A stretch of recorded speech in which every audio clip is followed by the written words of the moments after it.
Ronald Acuna Jr., he is paid now. 8-year deal worth $100 million. The youngest player ever to sign a $100 million contract. Alex, you cover the Braves. You pay attention to this. Well-deserving of the contract. What does it mean, though? What are some of the stipulations within the contract? We know you're following this closely. Well, it definitely means that he's the youngest player to ever get a $100 million contract. Yeah. It means that he outshined all expectations in his rookie season. Absolutely. And it just shows a growing trend in baseball nowadays where if you got a star player, you lock him up as soon as you can so he can't get away. We see this now as a growing trend. Acuna, Xander Bogaerts of the Red Sox, and several others in just the past couple of days have signed monster contracts with the teams they're on just so the teams will not have to worry about them leaving in the next year or 2 years when their original contract was over. Acuna is going to be the cornerstone of the Braves. Him and Freddie Freeman are going to be the Braves that lead them to hopefully the promised land of the World Series within the next decade. Okay. Cool. Okay, last season he was making around $500,000. So it's like a big-time raise. We see all these contracts, Bryce Harper, Mike Trout, etc., some of the ones you named as well.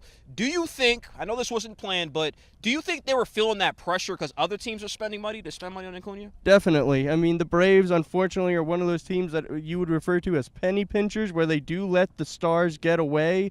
And in recent years, some players have developed into Major League stars after being traded from the Braves. So Acuna is one of those players that they didn't want to let that happen to. They want to build a cornerstone of a winning team to show that they are committed to having a winning baseball team in Atlanta for many years to come. Okay, let's talk about details of this contract. $100 million, to us, of course, it sounds like a lot. To him, it's a lot from $500,000. But when do you think there could be a restructure? Because this seems low compared to other deals these young stars are getting. Well, I think that it's going to be a wait and see, but probably about halfway through the deal, 4 or 5 years, depending on his production, if there are any injuries, the team performance, and a bunch of other factors. I think a little bit down the road, maybe 2023, 2024 season was going to be when they're going to be coming to his agent saying, hey, do you want, an extension? Do you want this or that? What do we need to do to make you happy? And we'll just have to wait and see when that time comes a few years down the road. So you could say that this contract is friendly for both sides. Oh, definitely. It's definitely a team-friendly contract because he would have probably gained a lot more on the open market. A team like the Yankees, who knows what limit they would have spent on him.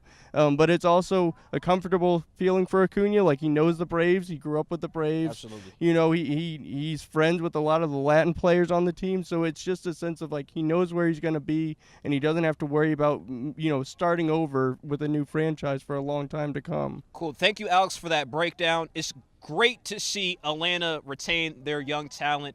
Jansen Harris here with Alex Burkta.